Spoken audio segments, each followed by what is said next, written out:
everyone, I'm Steve and we're here to talk about how you can start travel hacking with credit cards in 2024. I'm here with Ben.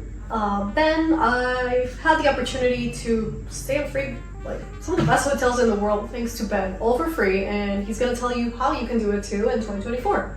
Basically, credit cards are some of the easiest ways to hack the system out there, to get luxury free stays all around the world. So a lot of the misconceptions about credit cards are that opening lots of credit cards will hurt your credit card score. It does not. That you need lots of money to spend in order to get enough points to get value out of them. That's also not true. And I'm here to show you the power of credit cards and what you can do even without a business or even without spending lots of money every month. And one thing that we do want to add is that if you're watching this and you're from the US, yes, we know that if you're from the US, you can travel hack with credit cards. However, it turns out that there are other countries where you can do it too. So UK, Canada, Australia, those are pretty much covered, especially with articles and whatnot. However, look closely to see where you're from. And if you cannot find any information online, simply ask your friends, call your banks, see if there are any banks out there where you can actually start travel hacking. Now, I'm not saying that any of the systems out there are as good as the US, because they're not, let's face it. However, I've come to find out that places like India, the UAE, and even Costa Rica, their local banks have travel hacking systems. So once you figure out how the system works, this is something that you can apply, and you don't need to be a US citizen, nor do you need to be based out of the US in order to do this. But mainly for this video, we are going to talk about the US credit card system, because the US credit card system is by far the best in the world, because Americans spend a lot, they consume a lot, and they're also not smart with money. And banks like to take advantage of that because they're like, hey, here's a sign-up bonus. You get all these rewards. But then people don't really understand how credit cards work. They get interest, they mess up their credit card score, and now the banks have won. But if you're smart about this, you can take full advantage and get thousands of dollars worth of free luxury stays at hotels all around the world. I myself have stayed over 100 nights at hotels for free just in the last 2 years, and I've saved over $20,000 just staying at luxury hotels for free with my credit cards. So let's start. Let's say I'm afraid of getting new credit lines because I believe that if I do that, my credit score will go down. How would you tell someone to start? Basically, it does not affect your credit card score, so stop believing that misconception. And the best way and the best example of that, I've opened over 15 credit cards, maybe even more than that in the last 2 years, and my credit score is still over 750. And so if I can do it like that, you can too. But to be wary when you're opening lots of credit cards and when you're starting to do this sort of credit card churning, you want to really make sure you're always paying your credit cards on time, because that is where the issues can arise. So I have every single one of my credit cards on auto pay so that there's no way that I can have a missed payment or have anything that would start affecting my credit score. How do these sign-up bonuses work exactly? So a lot of people believe that, let's say you want to get 10,000 points, that means you have to spend $10,000. And this is where sign-up bonuses come in. What are they exactly, and how do people take advantage of them? So basically, sign-up bonuses are what you get when you open your card. So for example, let's talk about the Chase Sapphire card. That card has a 60,000 point sign-up bonus, sometimes more, when you spend $4,000 in the first 3 months of having this card. And if you're an average American, you are definitely spending more than $1,500 about per month on your credit card, or just in general on expenses. And so by spending money that you would literally normally spend anyway, you're going to get 60,000 points, and that is your sign-up bonus. Now the card has a $95 annual fee, but the value you get out of that $60,000 sign-up bonus is worth thousands more than that. And so what you can then do with those points is Chase is a transfer partner to over 17 different airlines and hotels. And basically with this Chase Sapphire card, you can now transfer your points to other places and get incredibly good value out of them. So that's 60,000 points. Can I do that with other sign-up bonuses? Can I start collecting sign-up bonuses? Is that how other people do it? Yes, exactly. So the best way to do it is start stacking sign-up bonuses. Just as far as chase points go, I've gotten over 500,000 chase points just in the last year and a half. And if you want to take that for example, Hyatt Hotels is one of my favorite transfer partners, and a Category 1 Hyatt hotel costs about 5,000 points. So if you think about that, that is 100 free nights just off of points I've earned. And now if you pay a little more points for stuff, you can get even better value and stay at 5-star luxury hotels with your points for free. Another question I had. So we talked about the sign-up bonuses already. From my understanding, I should try to spend as much as possible with my credit cards and then pay that back right away. And so that every time I spend $1, I'm actually spending that on a credit card. And so that can help me get to the sign-up bonus or just collect points anyway. Is that how it works? Yeah, so all of your spend should 100% be on credit cards. There's no reason to put spend on a debit card or ever pay with anything in cash. Like, that just hurts my soul. And so get credit cards and start putting everything on credit cards. Obviously, make sure it's money that you have and money that you can pay back and obviously have on auto pay. But by spending everything on credit cards, you're always earning points for the money you're spending. And if you do it right, you can constantly be working towards a new credit card sign-up bonus. And so from the 15 cards I've opened over the last 2 years, basically, I staggered it about every 3 months or so that every time I'm getting a new credit card, that is now the card I'm spending my money on so that I can get this next sign-up bonus. And so then I can keep stacking all these sign-up bonuses on top of each other. Okay, I hit the sign-up bonus. I've had my card for a year. I'm going to be charged the annual fee, but then you're opening other credit lines and you want to make sure that you hit the sign-up bonuses for those new cards. So you're no longer spending money on the card from last year, for example. What do you do with those previous credit lines? Do you close them? Do you keep them inactive? How does that work? So it all kind of depends on what kind of card it is and whether it's worth keeping open. So some cards, when the annual fee comes up and you have your yearly annual fee renewal, some of them will have renewed benefits every year that you get, like certain Marriott or Hilton hotel cards. You get a new free night anywhere in the world each year that you pay that annual fee. Or you can also, on the bigger sign-up bonus cards like the Amex Platinum or the Chase Sapphire, you can say, hey, I'm thinking about canceling this to the customer service agent. Do you have any redemption bonuses? And these are special bonuses that they give you to keep you from closing the card. So for my Amex Platinum last year, they gave me 50,000 Amex points if I spent, I think, $5,000 in the next 3 months. And that was worth it to me to get that value because the Amex Platinum has so many other great benefits that it was worth paying that big annual fee. So I kept it open. But sometimes it's not worth keeping open and you can just close it, but just be careful with how many cards you're closing at a time. And I try my best not to close cards and basically build my credit card plan around cards with no annual fee and then cards with an annual fee. And that's kind of how you want to structure it out. How many credit lines do you have open as of right now? And what are you doing with the ones that are inactive? I think I have around 15 cards open, and I would say about 8 or 9 of them probably don't have an annual fee. So those ones I can just always keep open and there's no loss for me keeping them open. And then the other ones that do have an annual fee, there's 1 or 2 that I'll be canceling at the end of the year, and the other 4 or 5 are always worth it for me to keep paying that annual fee because of benefits of that card. What are the benefits? We've talked about transferring points to hotels. What most people do is actually transferring points to airlines, but you happen to prefer hotels. The lounges, what would you say are the benefits of keeping a card that has a really, really high annual fee? Yeah, so all the cards that have high annual fees, Amex Platinum, the Capital One Venture X, the Chase Sapphire Reserve, the Marriott Bonvoy Brilliant card, any of these $400 to $600 annual fees, Those ones usually have benefits such as Priority Pass, which in itself is a $450 a year annual fee if you were to just get Priority Pass without being connected to a credit card. And that basically gets you access to airport lounges all around the world.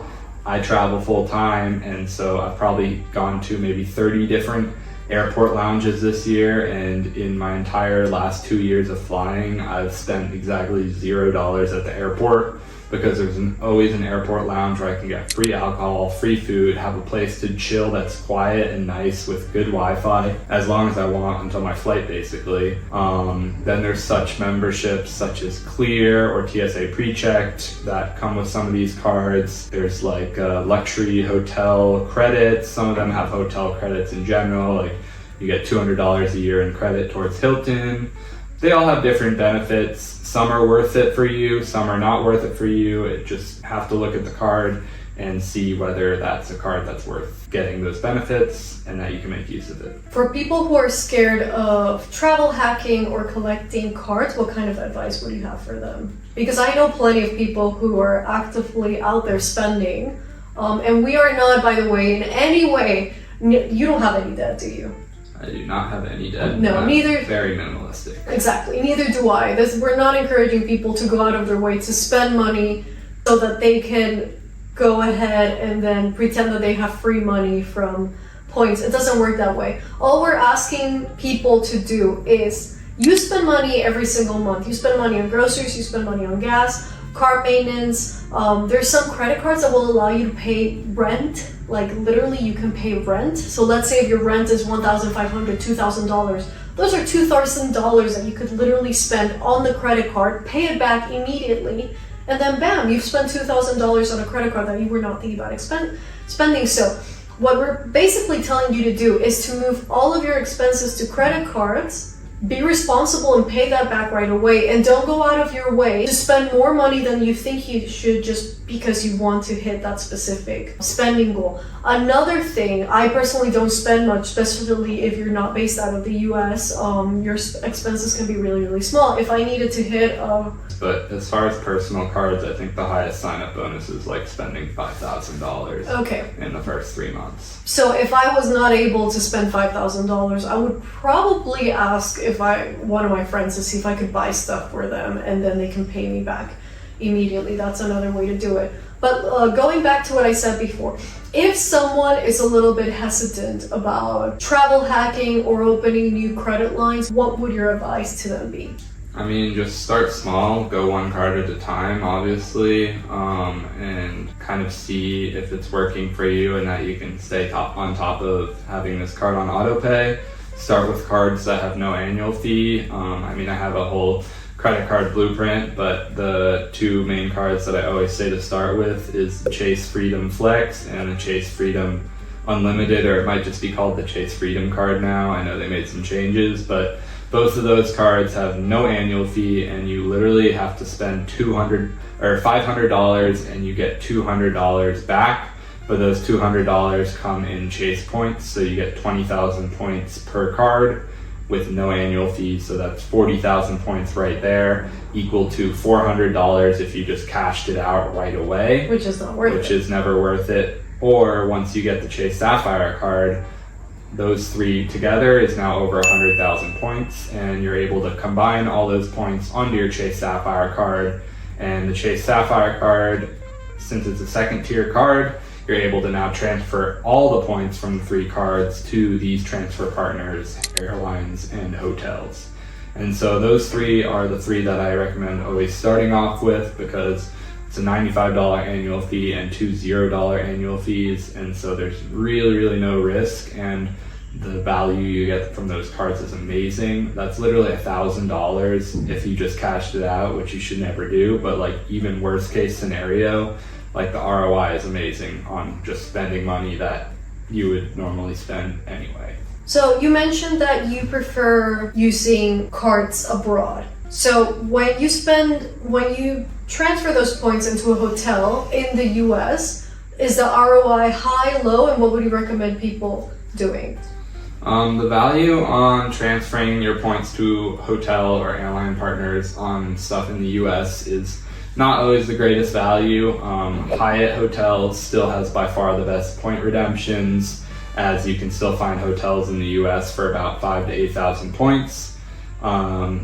Definitely nothing compared to being abroad and using your points, but you can still get good value out of those Hyatt points. Well, Chase transferred to Hyatt in the US. Marriott, Hilton, rarely can you find value from those still in the US, because the US is just overpriced and you don't get good value for anything really there. So by going abroad, you can really make your points go crazy. So most people I've seen online and on social media, everybody usually goes for flights instead of hotel points. You're one of the few that I know that actually prefers to spend their points on hotels instead of flights. Could you tell us why that is, and why would you suggest people do that instead of spending it on flights? I mean, it's all up to personal preference. If you want to get a really cool $10,000 flight from like New York City to Dubai or whatever with points, that's a once in a lifetime experience. But the value you get out of that, sure, monetary value, like it's a $10,000 flight that you're maybe getting for 150,000 points or something like that. But the most a flight's gonna be is like 15, 20 hours at the max. And whereas if you're doing hotels, every night you stay at a Hyatt, that's 24 hours of you having the amenities, the free breakfast, all the value that you get out of a hotel. And you take the same 150,000 points and you apply that to a nice 5-star hotel that's maybe 12,000 points a night.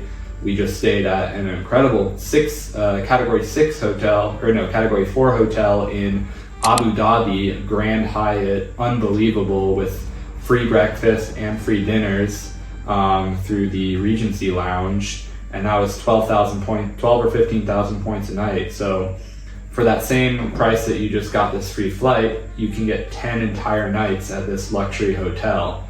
So for me, it's about the like time you get out of those points, and I'll take 10 nights at a hotel versus one flight any day. I mean, it's all personal preference, but for me, like all my points go to hotels because the value you get out of them is incredible. And once you start getting status with like Hyatt, Hilton, Marriott, you get these room upgrades, suite upgrades, you get free breakfast, late checkout, and that just makes it even more important for me to do hotels instead of airlines. Before we go, can you give us an example of the best points redemption you've gotten so far? One of the best point redemptions I've gotten so far is I actually used a free night voucher earlier this year from Hilton, which was through my Hilton Aspire card. You get one free night per year to any hotel in the world.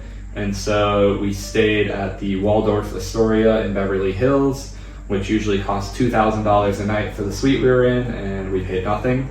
That was pretty amazing. And then as far as Hyatt redemptions go, we stayed at the Hyatt Carmel in Big Sur, which is another about $1,000, $1,200 a night hotel. And I stayed there for 2 nights, and through my status, I got free breakfast, which was over $150 each day for the breakfast for 2 of us. So I saved $300 through the Globalist status, and on top of that got the hotel for free using a free night voucher and 1 night with points. And so the value you can get out of hotels is absurd. I mean, I've saved over $20,000 just in the last 2 years. So yeah, that's just the power of points. And the best hotel abroad? The best hotel I've stayed in abroad, I think, would be in Zambia. We stayed at a Marriott that was on a private golf course resort, so I could go out and play golf during the day. It had unbelievable pool and spa, amazing food, and the property was absolutely absurdly big. And I think it was only 12,000 points for 2 nights or something like that. So it was like maybe $300 a night hotel. So 2 nights for only like 12,000 points, $600, and we got upgraded to a deluxe room. So that was pretty amazing. And there's so many others to count. I mean, I stayed over 100 nights and most of them abroad. So the value is just absurd. And when you're abroad, especially with status, you get treated like a king, and they're so happy to do anything for you.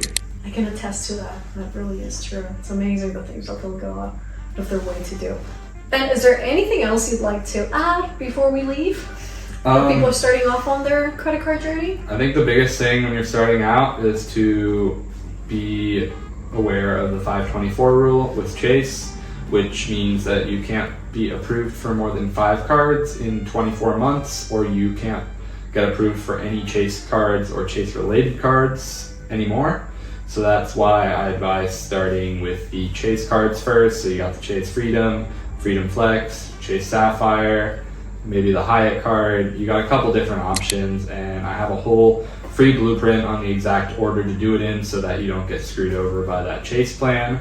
But I would just take a look at that, and if you're confused, start with that. If you're still confused after reading the blueprint, just reach out to me with questions. I'll be sharing the blueprint in the description so you can have a look at that. It's completely free. All you have to do is put your email and it will be sent to you as a PDF. And that's it from us. I'm quite new to the credit card hacking system because I just moved to the US recently, so I did not have a credit score at all. So I've slowly been getting there. I got the first 2 cards that Ben spoke about, and I'm working on my way to get the Chase Sapphire next. But I'm really excited to see the power. I've seen firsthand the power that credit card hacking can have, especially abroad, especially while traveling. And if you have a business, even better because you have more possibilities of spending. But that's it from us. I'm Cebu. Come subscribe. We're always showing you different ways in which you can travel around the world in a more affordable way. So we'll see you soon. Thank you. Bye.